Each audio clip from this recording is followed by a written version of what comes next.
So I just wanted to share with those people who are gardeners who want to have elderberries, but they just want to produce elderberries for themselves so that they have enough elderberry syrup and all kinds of other elderberry products to last them through the year. That was my only intent.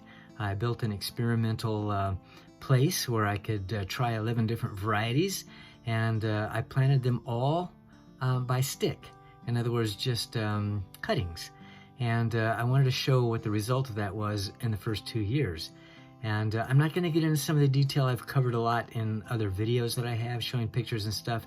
Just give you the end impression after 2 years of what is going on. So in the past, I'd have to buy my blueberries online, and I would go to places like River Hills Harvest, and you can go there too, riverhillsharvest.com, and you can buy berries there when they're available. But a lot of the season they sell out pretty quick, and so I don't have to worry about that, nor do I have to pay other people money because I've got my own growing, and this is exciting to me. Well, this is our elderberry deer fence. I had to put it up when the first year the deer were just wiping out my elderberries and really getting me upset. The second year I haven't had a problem with the deer, and my goodness, my elderberries are really doing great. This ranch elderberry bush is doing great. It started off so poorly this season. I didn't even think it was going to make it, but look what's happened. I've got 3 bushes, planted them close by each other. They're doing great.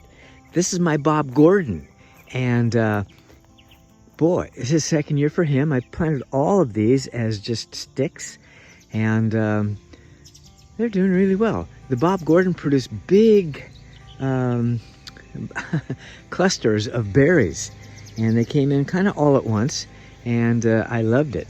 And this right here is my Adams 2, and there's one left on it still here, and it's a bigger cluster than most of the things that I've seen, but guess what?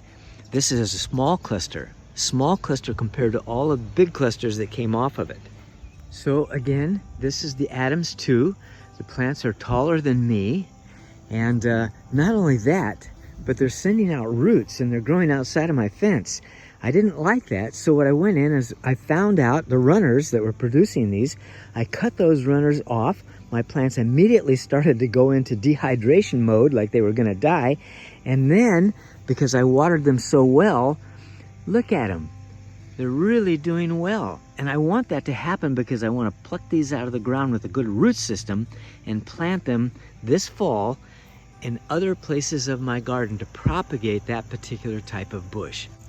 This is the biggest elderberry bush I have. It's 2 years old. I planted it from a stick, and it grew throughout the fall and the winter and the spring, and it kept on growing. And I'd say it's probably about 1.5 or 2 feet taller than me now.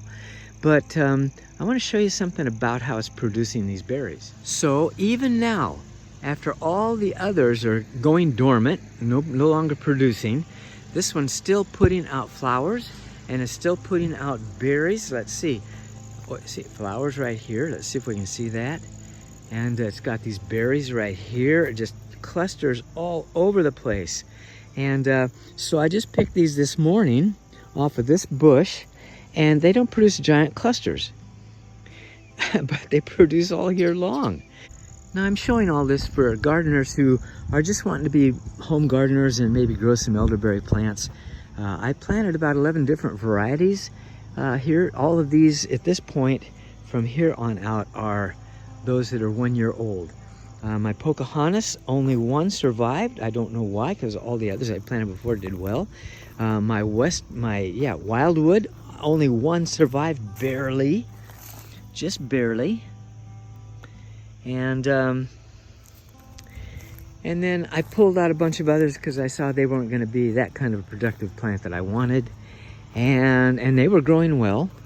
And then these are the Marge, and I have 5 of them. 1, 2, 3. Number 4 died, and then 5. And these are the European American hybrids that I wanted to plant. And these are the York, and this is their first year. And just from a cutting, and they're doing well. And so next year I think they'll be doing just like these guys are doing here. So I wanted to show you why I use thick mulch gardening in my garden and in with my elderberries. This stuff has been here for about 1.5 years, and so if you dig down into it, this is really nice, rich dirt. It's just great. And the thing about this is that a few years ago, this was really poor soil, bad soil. So look at this ground. When I say it's bad soil, I mean this is horrible. This is red clay, hard stuff, very poor nutritional value to it. And this right here alongside my deer fence is the same way, but where I've put the mulch and let it deteriorate for a while, it just will grow into something that's really nice.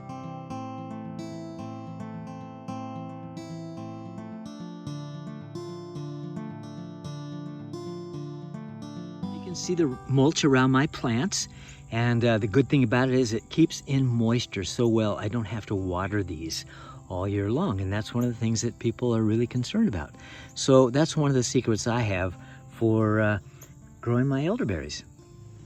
So this fence is just a simple chicken wire fence, and I put some strands of wire up above and then left the you know, some kind of markers on those that the deer can see those so they don't try to jump over them. I haven't had any problem with deer since I've put this thing up, and boy, we had problems last year like crazy.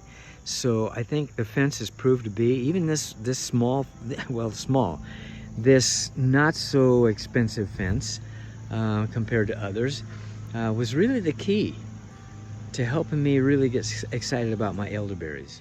In my opinion, one of the easiest and best ways to take berries, elderberries off the stem is to use something like this, just a 5-gallon bucket, 3 or 4, 5-gallon bucket, and put a grate across the top. This is actually a cooling rack that I bought from Amazon. The main thing is that when you buy this cooling rack, the squares have to be large enough for the berries to slip through there easily.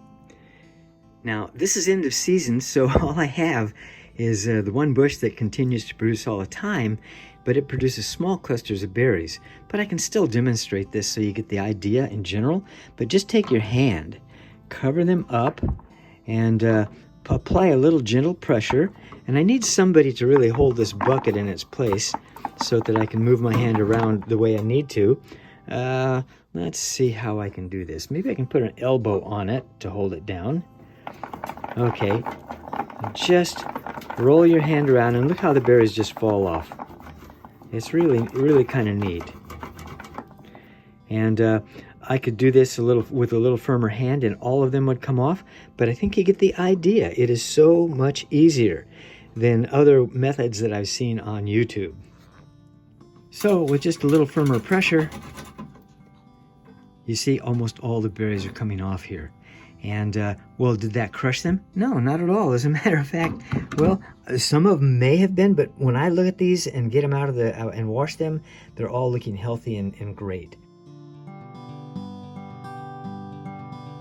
So just a little bit of firm pressure as you roll them around, and they'll come off and go right through the grate, and it saves you a lot of time. And it's even fun.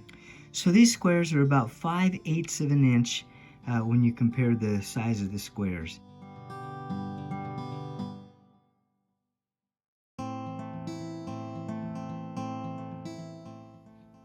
Cleans them off pretty good.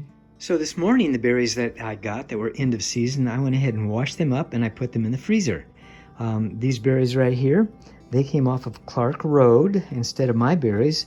I went out and got a bunch of them off of a road nearby, and the quality is not as good as I would like.